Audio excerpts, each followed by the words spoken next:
Olá, seja bem-vindo novamente. Nós vamos, antes de dar início ao nosso estudo do Livro dos Espíritos, vamos iniciar com a prece. Me chamo Carlos Hélio e vou convidar a Franciele para fazer a prece inicial.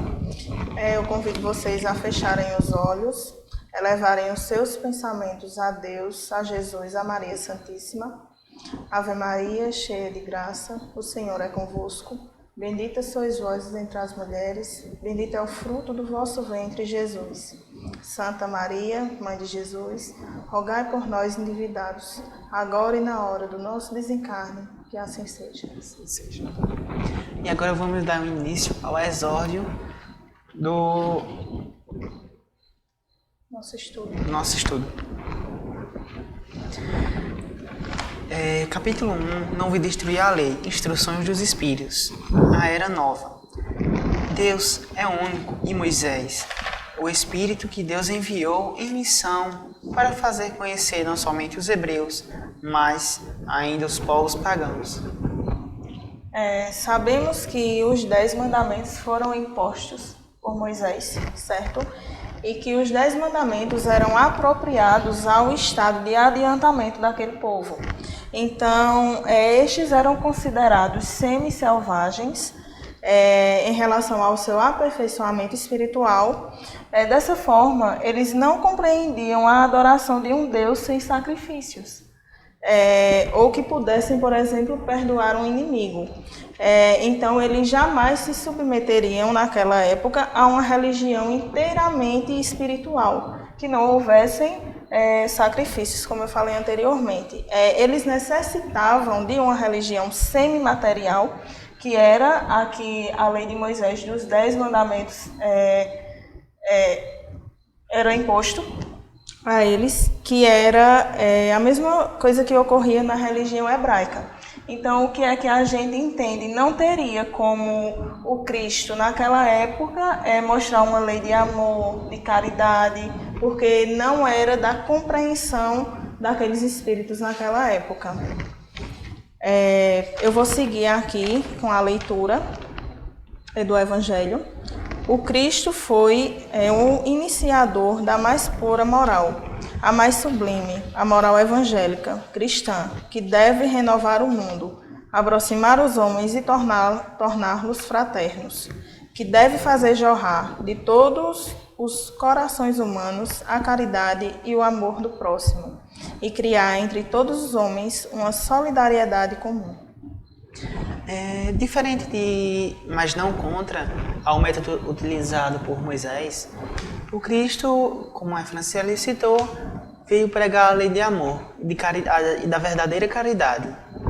Não apenas caridade material. Ele, como todos nós já sabemos, ele passou por diversos locais pregando por forma de parábolas para simplificar o ensinamento para as pessoas da época, utilizando termos de fácil absorção. Muitas vezes utilizados alegorias.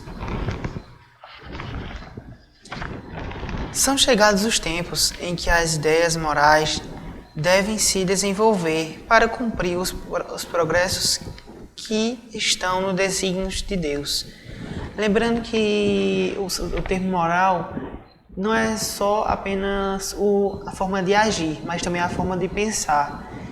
E pensar não só quer dizer pensar em qualquer coisa, mas sim em coisas positivas. Para ser mais específico,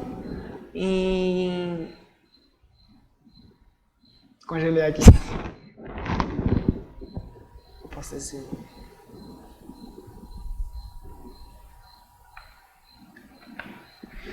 Para ser mais específico, não deixar ser abalado por coisas pequenas do nosso dia a dia, por pequenas complicações que temos, para não deixarmos esses poucos minutos arruinar todo o nosso dia.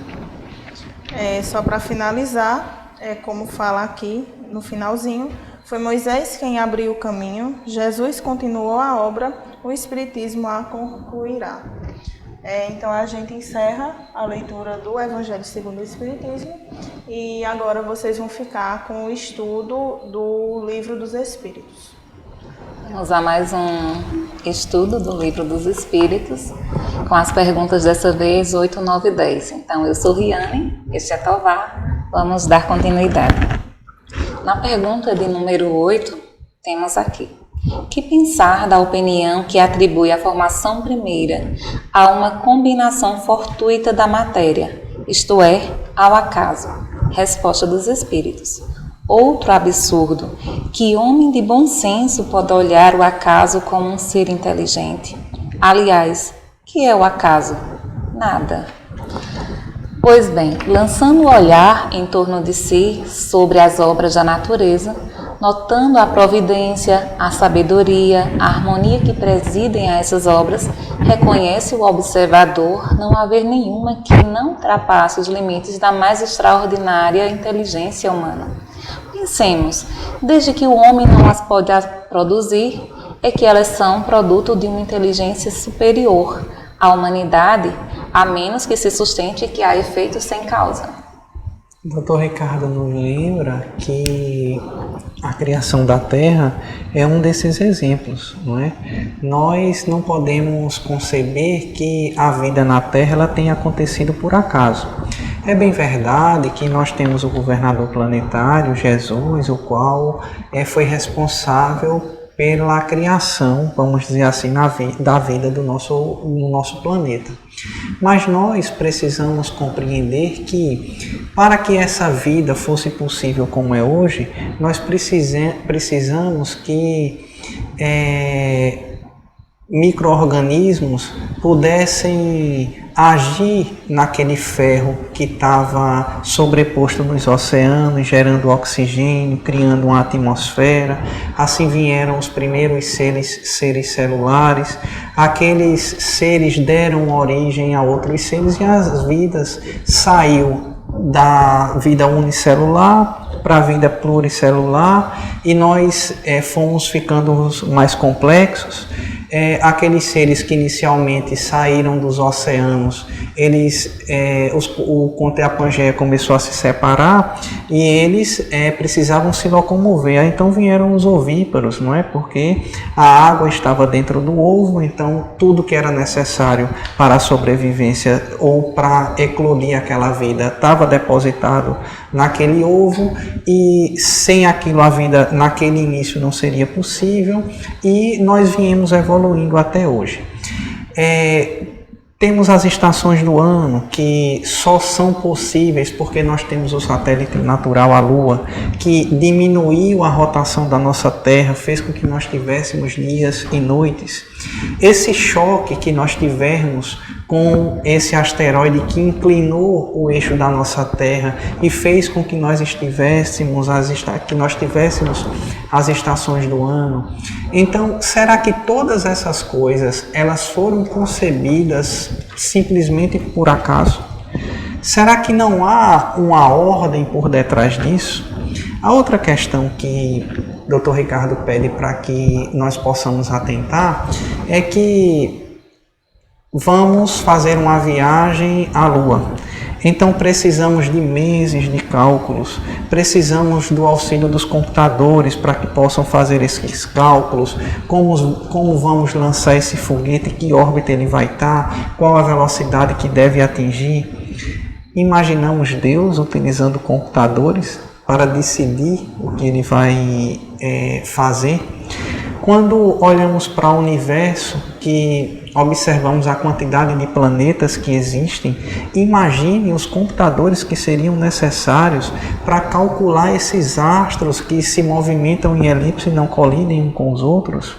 Então, mais uma vez, nós observamos que o acaso não é suficiente para manter a vida em harmonia como nós temos, mesmo que nós a perturbamos, não é? Mas essa harmonia persiste.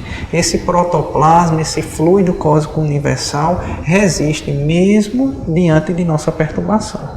Você passeou aí pelos exemplos da Lua, e aí a gente vai ver coisas simples também, que é possível perceber isso, né, como a existência do relógio. Então, a existência do relógio atesta a existência do relojoeiro.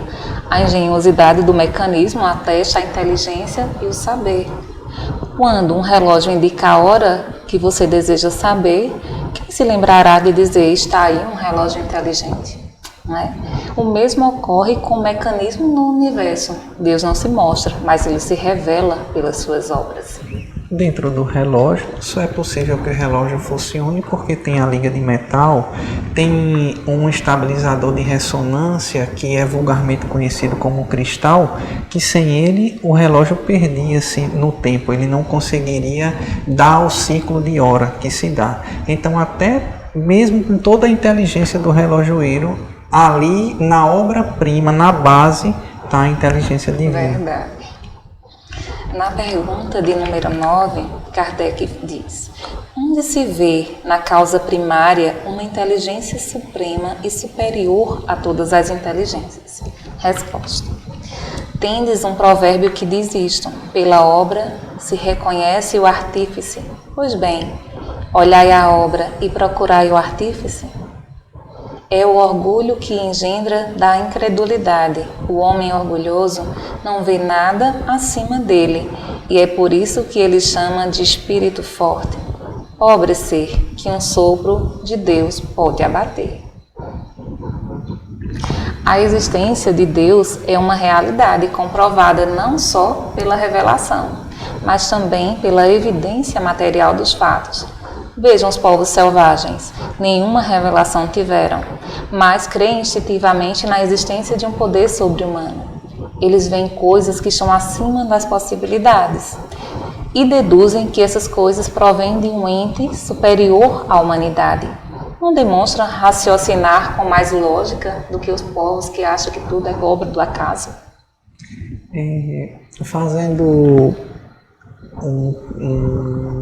um paralelo com isso que você está colocando, algumas pessoas que se dizem de ciência, com pouca humildade, zombam das pessoas de boa fé que acreditam na existência de Adão e Eva, ou que a vida na Terra, pelo menos na condição humana, surgiu com Adão e Eva. E eu diria que é preciso mais fé para acreditar que o mundo surgiu do Big Bang do que de Adão e Eva. É mais fácil acreditar que viemos de Adão e Eva do que somos obra do acaso. Nesse sentido, não se sustenta a questão de que o acaso pode criar o acaso e o acaso vai criando todas as coisas, dada a complexidade da mecânica de criação do universo. Quando nós observamos o funcionamento de um simples átomo, aonde precisa ter um equilíbrio de carga de elétrons, o equilíbrio de prótons, de nêutrons, sob a pena de liberar força forte, se essas leis não forem respeitadas, vamos dizer assim, nós observamos que há um limite, vamos dizer assim, posto por Deus diante das manipulações, vamos dizer assim, que podemos fazer. Isso não se trata de estar querendo explicar tudo com pouca coisa. Nós estamos apenas colocando que temos que ter a humildade de perceber que aquilo que não foi criação nossa e que é um efeito inteligente precisa ter uma causa inteligente, como você já falou por trás. Vamos à questão de número 10, entrando agora nos atributos da divindade. O homem pode compreender a natureza íntima de Deus? Resposta: não. É um sentido que lhe falta. Então a gente vê que não é dado ao homem conhecer a natureza íntima de Deus. Para compreender Deus, ainda nos falta o sentido, que só se adquire quando completamos a depuração do nosso espírito. Mas o homem não pode penetrar essa essência de Deus, não não é dado ao homem conhecer a natureza íntima de Deus. Para compreender Deus, ainda nos falta o sentido, o que só se adquire com a completa depuração do espírito. Mas se o homem não pode penetrar a essência de Deus, pode ter como premissa a sua existência. Então a gente vê que o homem pode, pela razão, chegar a conhecer seus atributos necessários e concluir que esses atributos só podem ser divinos, deduzindo daí quem é Deus. Nos lembra os benfeitores espirituais que os povos indígenas ou as civilizações que nos antecederam, elas de alguma maneira e unanimemente acreditavam em algo, ou depois da morte, ou que existia uma potência criadora das coisas. Deram o nome de deuses, deram o nome de raio solar, deram o nome de prisma. Os nomes, eles variam ao infinito. Mas em todos os povos, todas as civilizações têm inata a existência de um Criador. Essa natureza de ser inato a existência do Criador elimina a questão de nós estarmos sendo induzidos a criar ou a acreditar que existe um Criador. A outra questão que pode ser colocada é que nós aprendemos isso empiricamente, aprendemos a crer em Deus com os nossos ancestrais. É verdade. Mas se nós analisarmos que, se formos a uma tribo indígena e nessa tribo indígena acendermos um maçarico, por exemplo, nossa, fogo eles estão acostumados, mas naquela pressão e potência não. Logo podem imaginar que existe ali poderes sobrenaturais para fazer com que aquilo funcione. Se nós levarmos um imã eletromagnético até essa tribo indígena e colocarmos uma moeda e movimentarmos esse imã embaixo de uma madeira e fizermos essa moeda andar, eles não entendem do eletromagnetismo e pensarão que estamos agindo com forças sobrenaturais. Por quê? O nível de conhecimento deles, a amplitude de conhecimento é aquela. Da mesma maneira, está a amplitude de conhecimento das pessoas e a importância de todas as religiões. Existem pessoas que acreditam na mão de Deus, no olho de Deus, de que Deus vai fazer isso, que Deus vai fazer aquilo. É o nível de compreensão das criaturas. E nós precisamos compreender que, diante do avançar que nós estamos, apesar de estarmos muito evoluídos ou muito avançados tecnologicamente em algumas áreas, em outras ainda não. Então, quando nós dizemos que não é possível conhecer Deus absolutamente, nós estamos dizendo que nós ainda não temos maturidade suficiente nem para conhecermos a nós mesmos. Quantas vezes nós chegamos no final da vida e dizemos: se eu pudesse ter feito diferente, eu não teria passado por determinado sofrimento. Para Deus isso não existe. As leis dele são imutáveis. Ele não toma decisões equivocadas, ele não toma decisões erradas. Então, nós estamos ainda muito distantes de sondar a natureza íntima de Deus, sem que isso seja um empecilho para que, de nossa parte, nós nos esforcemos para conhecê-lo cada vez mais. Sem o conhecimento dos atributos de Deus, seria impossível compreender a obra da criação. Então, esse é o ponto de partida de todas as crenças religiosas. E por não terem reportado a esses atributos como o farol capaz de as orientar, foi que a maioria das religiões errou em seus dogmas. Todas as vezes que nós tomamos algo diferente de amar o próximo como a si mesmo, ou que nós tomamos como referência algo diferente do decálogo de Moisés, nós acabamos trocando os pés pelas mãos. Nós não podemos ser donos da verdade ou querer ser donos da verdade. Se nós compreendemos que somos capazes de trocar de ideia, Se nós não somos mais as mesmas pessoas que alguns minutos atrás iniciamos esse programa, como nós podemos querer violar as outras pessoas com as nossas ideias do que é Deus ou do que Deus quer que nós façamos? Nós não temos capacidade de ter procuração de Deus para tomar decisões por Ele. Sequer nós conhecemos Deus em sua amplitude. Como podemos dizer que Deus quer que nós façamos isso ou Deus quer que nós façamos aquilo? Se Deus fosse alguém que quisesse que nós agíssemos em conformidade a uma vontade dele, isso seria uma lei e ele já o teria feito. Se Deus abrir mão de qualquer lei que seja, não vamos fazer uma imaginação muito grande. Imaginemos apenas o nosso sistema solar. Imaginemos que todos os planetas do nosso sistema solar ele seja habitado. E imaginemos que Deus decide, na Terra, por exemplo, abdicar de uma de suas leis e fazer um milagre. Se ele abdica de uma de suas leis para fazer um milagre, ele precisa mudar as leis em todos os outros mundos. E isso geraria um caos, isso desmoronaria toda a criação divina. Então não é concebível que Deus possa preferir um a preferir outro. Se nós, enquanto pais e mães imperfeitos, somos capazes de perceber que um filho, ao cometer um erro, nós damos infinitas oportunidades para que ele possa não cometer aquele erro novamente, por que Deus agiria diferente conosco se Ele tem o infinito de todas as perfeições? Se nós não somos capazes de pegar um de nossos filhos e colocá-los para sempre num castigo, por que Deus colocaria alguém num castigo eterno se Ele tem o infinito das perfeições?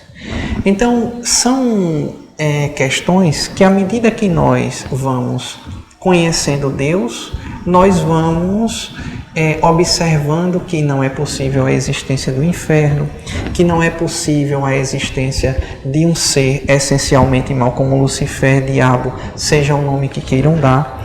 Isso não significa dizer que não existam locais de sofrimento. Existem locais de sofrimento muito piores do que nós possamos imaginar. Existem seres muito mais perversos do que esse que dão o nome de Satanás, demônio, sejam o nome que queiram dar. Isso não diminui a nossa responsabilidade em relação ao próximo. Isso, pelo contrário, traz para nós a responsabilidade de que tudo aquilo que eu faço por você é responsabilidade minha. Eu não posso culpar a Deus, a divindade, muito menos pedir para que Deus possa castigá-lo, uma vez que eu não tenho coragem de fazer. É interessante porque quanto mais nós tentamos compreender Deus, nós vemos o quanto Ele está distante dessa compreensão. Mas ao mesmo tempo que está distante, quando entendemos que Ele é todo misericórdia, que Ele é todo amor, todo justiça, aí nós vamos pegar isso e trazer para a nossa vida, para nós vermos o quanto nós ainda precisamos mudar e que Ele, no infinito das suas perfeições, no infinito da sua misericórdia, que de alguma forma nós possamos tomar isso como uma inspiração, como um farol a ser seguido, né? Que diante das dificuldades que se apresentem, que Ele seja o nosso exemplo, assim como o seu Filho Jesus, o nosso mestre, o nosso modelo e nosso guia. E aí a gente vai ver que o Espiritismo ele é muito rico quando ele traz todas essas informações sem violar as nossas consciências, traz a nós essas reflexões sem nos aprisionar nesses dogmas que nós vemos por aí, que traz tanto sofrimento às consciências, não é verdade? Então a gente está muito interessante essa conversa, mas a gente fica por aqui e damos continuidade no próximo programa. Riane, pode fazer a prece para que possamos encerrar? Que nós possamos elevar o nosso pensamento a Deus, o nosso Pai, o nosso Criador, a fonte de todo amor, esse amor que nos acolhe, que nos envolve, que nos dá força, que nos sustenta. Pedimos o seu amparo e o seu cuidado para com todos nós, que permaneça conosco, hoje, agora e eternamente. Que assim seja.